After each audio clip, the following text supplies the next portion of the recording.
Hi అండి, hello, నమస్తే.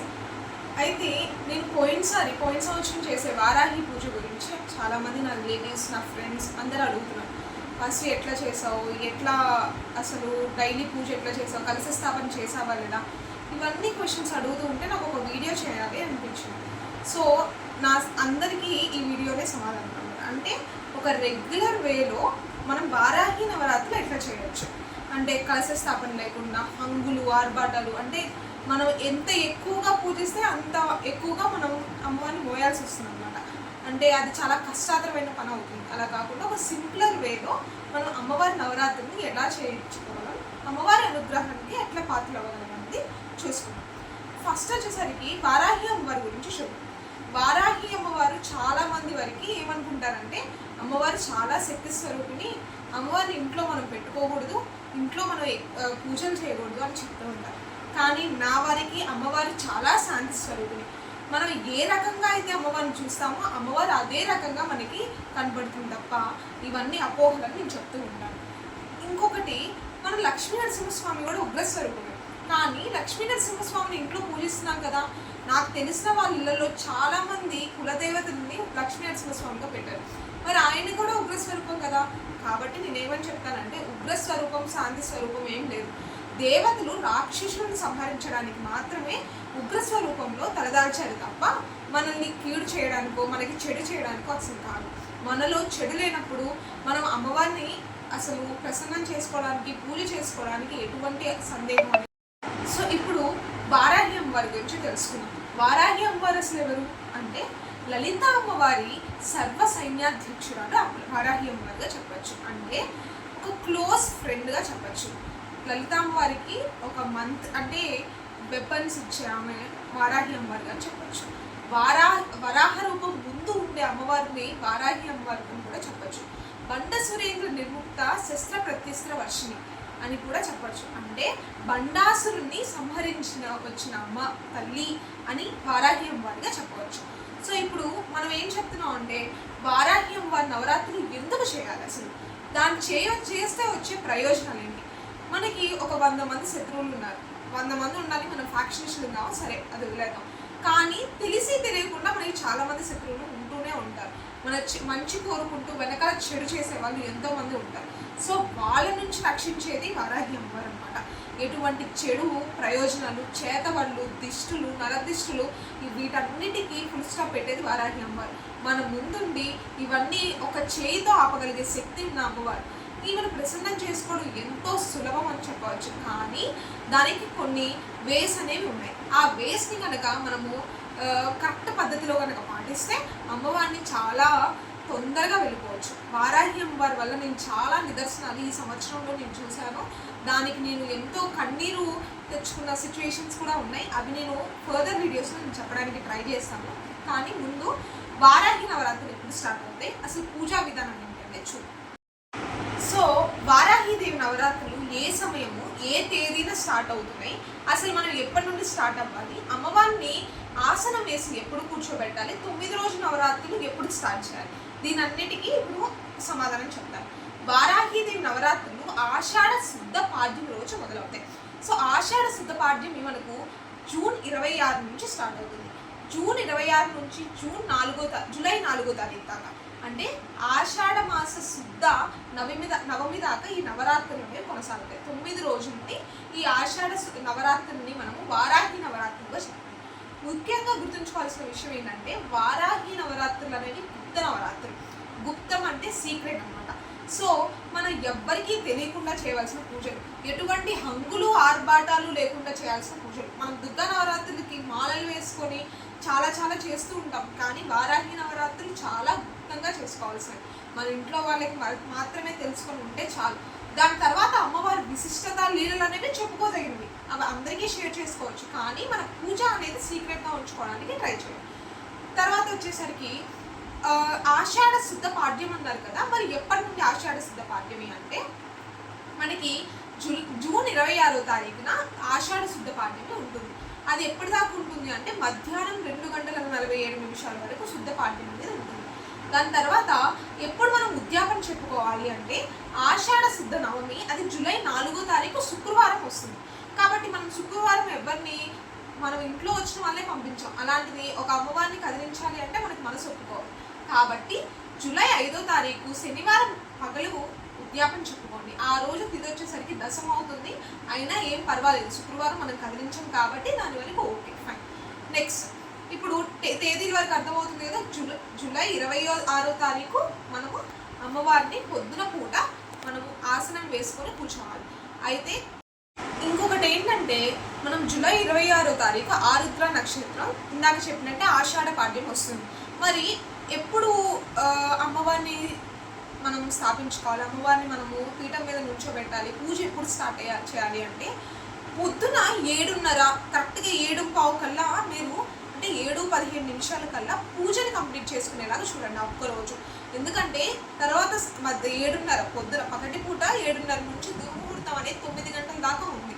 So మనం ఆ టైంలో మనం అమ్మవారిని కూర్చోబెట్టలేము కాబట్టి మ్యాక్సిమం పగలే పెట్టుకునేలాగా చూడండి. అందుకని పూజా సామాగ్రి అనేది ముందు రోజే తెచ్చిపెట్టుకొని ఉండేలాగా చూసుకోండి ఆ ఒక్కరోజు వరకు. నెక్స్ట్ వచ్చేసరికి ఈ దుర్ముహూర్తాలు ఇవన్నీ లేకుండా ఫస్ట్ రోజు వరకు చూడండి. ఫస్ట్ రోజు ఉద్యాపన చెప్పే రోజు మాత్రం దుర్ముహూర్తాలు వర్జ్యాలు ఇవన్నీ లేకుండా కొంచెం మంచి సమయంలో కూర్చోబెడితే మనకి మంచి జరుగుతుంది. నెక్స్ట్ వచ్చేసరికి అసలు పూజా సామాగ్రి ఏం కావాలి, అసలు పూజా సామాగ్రి ఏం కావాలి అంటే అమ్మవారికి ఎర్ర ఒత్తులు, ఎర్ర అక్షింతలు, ఎర్ర పూలు. అంటే అమ్మవారంతా ఎరుపుకి ఇష్టపడే వ్యక్తి అన్నమాట. సో ఎరుపుని ఎక్కువగా ప్రకాశించే మనం కూడా ఎర్ర చీర కట్టుకొని మంచిగా ఎంతో అందంగా రెడీ అయ్యి అమ్మవారి దగ్గర కూర్చొని పూజ చేస్తే చాలా కాదు చాలా మంచిది. మనకి మన స్తోమత తగ్గిట్టు కూడా పూజ చేయొచ్చు చెప్పచ్చు. అంటే కొంతమంది కందదీపం పెట్టుకుంటారు, కొంతమంది పెట్టుకోలేకపోతూ ఉంటారు. సో అలా ఏమీ కాదు, అమ్మవారిని దగ్గర కూర్చొని మనం ఆమె నామాలు చదువుకుంటూ స్మరిస్తూ ఆ అరగంట గంట ఏదైతే నిర్మలంగా మనసు ఆమె మీద దృష్టి పెట్టుకొని ఉంటే అమ్మవారు మనకు వెంటనే ప్రసన్నం అవుతుంది.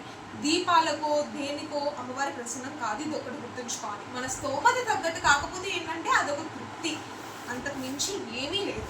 ఇప్పుడు పూజా సామాగ్రి గురించి చూద్దాం. కరెక్ట్గా ఎర్ర ఒత్తులు అని చెప్పాను. మార్కెట్లో మనకి ఎర్ర ఒత్తులు, తెల్ల ఒత్తులు ఎలా దొరుకుతాయి, ఎర్ర ఒత్తులు కూడా అలాగే దొరుకుతాయి. నెక్స్ట్ జవాదు పౌడర్, అమ్మవారికి సువాసనాభరితమైన పౌడర్స్ అంటే చాలా ఇష్టం. సో సువాసన భరితం చేసేవి జవాదు పౌడర్లు, అత్తర్లు, ఇట్లాంటి ధూపం అంటే కూడా చాలా ఇష్టం. ఈ ధూపానికి సంబంధించిన అదేంటి సాంబ్రాణి ఇవన్నీ కొనుక్కోవడానికి ట్రై చేయండి. నెక్స్ట్ ఇంకా ఏం చెప్పచ్చు, కామాక్షి దీపం అనేది చెప్పచ్చు. కామాక్షి దీపం అనేది వారాహి దేవి 9 రోజులు మీరు పెట్టగలిగితే చాలా మంచిది. ఇంకా లేని వాళ్ళు అనేది అది వేరే విషయం, పెట్టగలిగే వాళ్ళు మీరు చూసుకొని కామాక్షి దీపం కొంచెం చూసి పెట్టండి. అయితే ఇంకా వారాహి అమ్మవారి చిత్రపటాన్ని కొనుక్కోండి.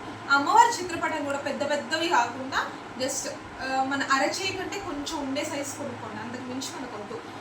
అంటే డైలీ రెగ్యులర్గా పూజ చేస్తాను అనుకున్న వాళ్ళు అది కొనుక్కోండి పెద్ద ఫోటో. బట్ నేను చేయలేను, నేను మహానివేదన చేయలేను అనే వాళ్ళు చిన్న చిత్రపటాన్ని కొనుక్కోండి చాలు. అయితే అమ్మవారి పటానికి కొనుక్కోవడానికి ఎటువంటి ఆందోళన చింత పడొద్దు. అమ్మవారు మిమ్మల్ని ఎప్పుడు రక్షించే వ్యక్తే కానీ ఎప్పుడు మిమ్మల్ని దూషించే వ్యక్తి కాదని గుర్తుంచుకోండి. అమ్మవారి మీద పూర్తి విశ్వాసం నమ్మకం ఉంచుకొని మాత్రమే చిత్రపటాన్ని కొనుక్కోండి. అంతేకాని ఒక పక్క నాకు భయం వేస్తుంది అమ్మవారిని పెట్టుకోవాలి ఇలాంటి అపోహలు ఉంటే అమ్మవారి చిత్రపటాన్ని పెట్టుకోకుండా ఉండడమే మంచిదని నా ఫీలింగ్. ఆమెను నమ్మి మీరు పెట్టుకుంటాను అంటే దానికంటే గొప్పది ఏమీ లేదు. ఒకవేళ మీరు వారాహి అమ్మవారి పటం లేకపోయినా దొరకకపోయినా దుర్గా అమ్మవారి పటానికైనా లలిత అమ్మవారి పటానికైనా ఇంకా ఏ అమ్మవారి పటానిలో అయినా వారాహి అమ్మవారి ప్రతిరూపాన్ని చూసుకుంటూ పూజించవచ్చు. ఇంకా అమ్మవారికి కుంకుమ అంటే చాలా ఇష్టం. ఇప్పుడు కొత్తగా 9 రోజులకి 9 రకాల కుంకుమ అని వస్తుంది. 9 రోజులకి 9 రకాల కుంకుమ అనేది అలాంటివి ఏమి ఉండదండి. మనకు తెలిసింది ఒకటే కుంకుమ. ఆ కుంకుమని రోజు కొద్దిగా తీసుకొని అమ్మవారికి సహస్రనామము కానీ ఖడ్గమాల స్తోత్రం కానీ చదువుతూ అమ్మవారి కుంకుమ పూజ చేసుకుంటూ ఉంటే నిత్యం ఆ కుంకుమని ధరిస్తూ ఉంటే అమ్మవారి రక్షణ మీతో ఎల్లప్పుడూ ఉంటుంది. నెక్స్ట్ వచ్చేసరికి ఇంకొకటి ఏంటంటే మనం జూలై 26వ తారీఖు ఆరుద్ర నక్షత్రం ఇందాక చెప్పినట్టే ఆషాఢ పాడ్యం వస్తుంది. మరి ఎప్పుడు అమ్మవారిని మనం స్థాపించుకోవాలి, అమ్మవారిని మనము పీఠం మీద నుంచోబెట్టాలి, పూజ ఎప్పుడు స్టార్ట్ చేయాలి అంటే పొద్దున 7:30 కరెక్ట్గా 7:15 కల్లా మీరు అంటే 7-15 నిమిషాల కల్లా పూజని కంప్లీట్ చేసుకునేలాగా చూడండి ఆ ఒక్కరోజు. ఎందుకంటే తర్వాత మధ్య 7:30 పొద్దున పగటి పూట 7:30 నుంచి దుర్ముహూర్తం అనేది 9 గంటల దాకా ఉంది. సో మనం ఆ టైంలో మనం అమ్మవారిని కూర్చోబెట్టలేము కాబట్టి మ్యాక్సిమం పగలే పెట్టుకునేలాగా చూడండి. అందుకని పూజా సామాగ్రి అనేది ముందు రోజే తెచ్చిపెట్టుకొని ఉండేలాగా చూసుకోండి ఆ ఒక్కరోజు వరకు. నెక్స్ట్ వచ్చేసరికి ఈ దుర్ముహూర్తాలు ఇవన్నీ లేకుండా ఫస్ట్ రోజు వరకు చూడండి. ఫస్ట్ రోజు ఉద్యాపన చెప్పే రోజు మాత్రం దుర్ముహూర్తాలు వర్జ్యాలు ఇవన్నీ లేకుండా కొంచెం మంచి సమయంలో కూర్చోబెడితే మనకి మంచి జరుగుతుంది. నెక్స్ట్ వచ్చేసరికి అసలు పూజా సామాగ్రి ఏం కావాలి? అసలు పూజా సామాగ్రి ఏం కావాలి అంటే అమ్మవారికి ఎర్ర ఒత్తులు, ఎర్ర అక్షింతలు, ఎర్ర పూలు. అంటే అమ్మవారంతా ఎరుపుకి ఇష్టపడే వ్యక్తి అన్నమాట. సో ఎరుపుని ఎక్కువగా ప్రకాశించే మనం కూడా ఎర్ర చీర కట్టుకొని మంచిగా ఎంతో అందంగా రెడీ అయ్యి అమ్మవారి దగ్గర కూర్చొని పూజ చేస్తే చాలా కాదు చాలా మంచిది. మనకి మన స్తోమత తగ్గిట్టు కూడా పూజ చేయొచ్చు అని చెప్పచ్చు. అంటే కొంతమంది కందదీపం పెట్టుకుంటారు, కొంతమంది పెట్టుకోలేకపోతూ ఉంటారు. సో అలా ఏమీ కాదు, అమ్మవారిని దగ్గర కూర్చొని మనం ఆమె నామాలు చదువుకుంటూ స్మరిస్తూ ఆ అరగంట గంట ఏదైతే నిర్మలంగా మనసు ఆమె మీద దృష్టి పెట్టుకొని ఉంటే అమ్మవారు మనకు వెంటనే ప్రసన్నం అవుతుంది. దీపాలకో దేనికో అమ్మవారి ప్రసన్నం కాదు, ఇది ఒకటి గుర్తుంచుకోవాలి. మన స్తోమత తగ్గట్టు కాకపోతే ఏంటంటే అదొక తృప్తి, అంతకు మించి ఏమీ లేదు. ఇప్పుడు పూజా సామాగ్రి గురించి చూద్దాం. కరెక్ట్గా ఎర్ర ఒత్తులు అని చెప్పాను. మార్కెట్లో మనకి ఎర్ర ఒత్తులు, తెల్ల ఒత్తులు ఎలా దొరుకుతాయి, ఎర్ర ఒత్తులు కూడా అలాగే దొరుకుతాయి. నెక్స్ట్ జవాదు పౌడర్. అమ్మవారికి సువాసనాభరితమైన పౌడర్స్ అంటే చాలా ఇష్టం. సో సువాసన భరితం చేసేవి జవాదు పౌడర్లు, అత్తర్లు, ఇట్లాంటి ధూపం అంటే కూడా చాలా ఇష్టం. ఈ ధూపానికి సంబంధించిన అదేంటి సాంబ్రాణి ఇవన్నీ కొనుక్కోవడానికి ట్రై చేయండి. నెక్స్ట్ ఇంకా ఏం చెప్పచ్చు, కామాక్షి దీపం అనేది చెప్పచ్చు. కామాక్షి దీపం అనేది వారాహి దేవి 9 రోజులు మీరు పెట్టగలిగితే చాలా మంచిది. ఇంకా లేని వాళ్ళు అనేది అది వేరే విషయం. పెట్టగలిగే వాళ్ళు మీరు ఒంటిపూట భోజనం నేలపడక చేస్తే ఇంకా మంచిది. నేలపడక అనేది ముసలి వాళ్ళకి అది చేయలేరు, వదిలేద్దాము. కానీ ఒంటిపూట భోజనం చేయడానికి ట్రై చేయండి. అంటే మధ్యాహ్నం తిని సాయంత్రం అల్పాహారం లాంటివి తీసుకోవడమైనా, మధ్యాహ్నం అల్పాహారం తీసుకొని నేను సాయంత్రం మొత్తం పూజ అయిపోయాక భోజనం చేస్తామన్నది అది మీ ఇష్టం. కానీ ఓపిక అనేది ఉంచుకోవాలి. ఒకటి గుర్తుంచుకోండి, అమ్మవారు కానీ అయ్యవారు కానీ తినకుండా పూజ చేయమని ఏ రోజు ఎవరు చెప్పరు. మన ఓపికను మనం గ్రహించుకొని మనం ఉపవాసాలు అనేవి చేయాలి. నేలపడక ఉపవాసం చేస్తే మంచిది అంటారు, కానీ మీరు ఓపిక లేకపోయినప్పుడు, మీరు పూజ చేయలేనప్పుడు ఇంకెవరిస్తారు? కాబట్టి మీ శక్తికి మించి మీరు చేయొద్దు. మీ శక్తిని దృష్టిలో పెట్టుకొని ఉపవాస నియమాలు అనేవి పెట్టుకోండి. నెక్స్ట్ వచ్చేసరికి పూజా విధానం. పూజా విధానం ఎలాగా అంటే మీరు నేను చెప్పినట్టుగా జూన్ 26వ తారీఖు ఆ రోజు పొద్దున పూట పగటి పూట బ్రహ్మముహూర్తంలో లెగవండి. బ్రహ్మముహూర్తం కంటే ముందే లెగవండి. 3-2:30 కల్లా లేచి స్నానం చేసి ఇల్లు మొత్తం తడిగుడ్డ పెట్టుకొని మంచిగా మాప్ పెట్టేసుకొని 4 కల్లా మీరు అమ్మవారి చిత్రపటాన్ని 16 షోడశోపచార పూజలతో చేయండి. షోడశోపచార పూజలు అంటే చాలా మందికి తెలియని వాళ్ళు కూడా ఉన్నారు. దానికి నేను సపరేట్ వీడియో అనేది చేస్తాను. షోడశోపచార పూజ అంటే షోడ అంటే 16.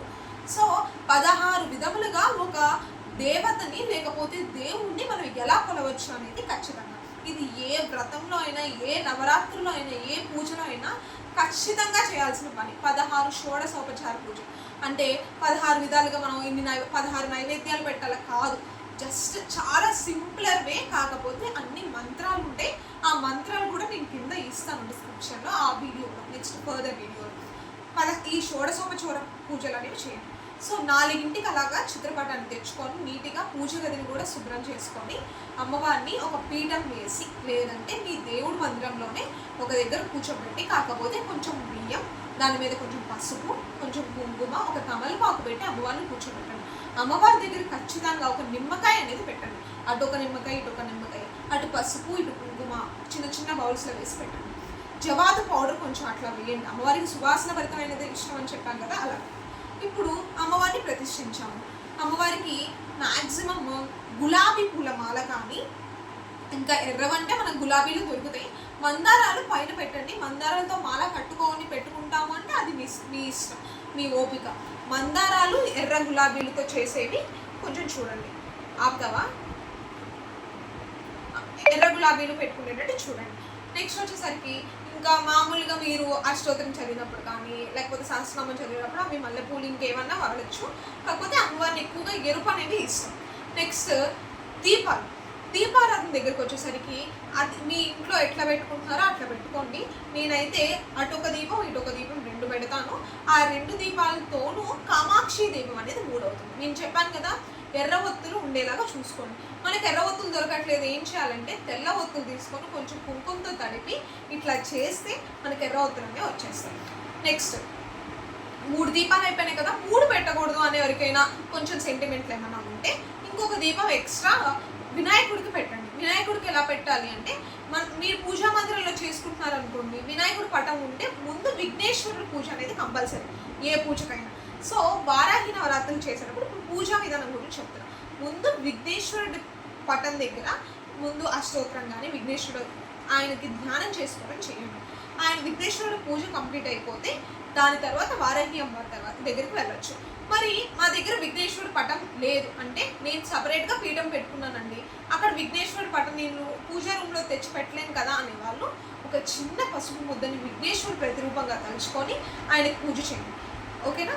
నెక్స్ట్ వారాహి అమ్మవారి ప్రతిరూపం కూడా లేని వాళ్ళు ఒక లలిత సహస్రనామం ఫోటో, లలిత అమ్మవారి ఫోటో పెట్టుకొని ఆమె దగ్గర కూడా ఒక పసుపు ముద్దని వారాహి అమ్మవారి ప్రతిరూపంగా అనుకొని ఆమె కూడా చేసుకోవచ్చు. ఇదొక వే అన్నమాట. నెక్స్ట్ వచ్చేసరికి దీపాలు చెప్పాను కదా, ఒక 5 దీపాలు వచ్చేలాగా చూడండి. 5వ దీపం వచ్చేసరికి అంటే మనం ఈ వారాహి నవరాత్రులు అన్నీ కూడా ఒక్కొక్క వారాహి రూపం అనేది ఉంటుంది. ధూమ్ర వారాహి ఇట్లాగనమాట. సో ఒక్కొక్క వారాహి అమ్మవారికి ఒక్కొక్కటి ఇష్టం అనమాట. కొంతమంది ఒక వారాహి దేవి రోజు కంద దీపం పెట్టండి, ఒక వారాహి దేవి రోజు నారికేల దీపం పెట్టండి.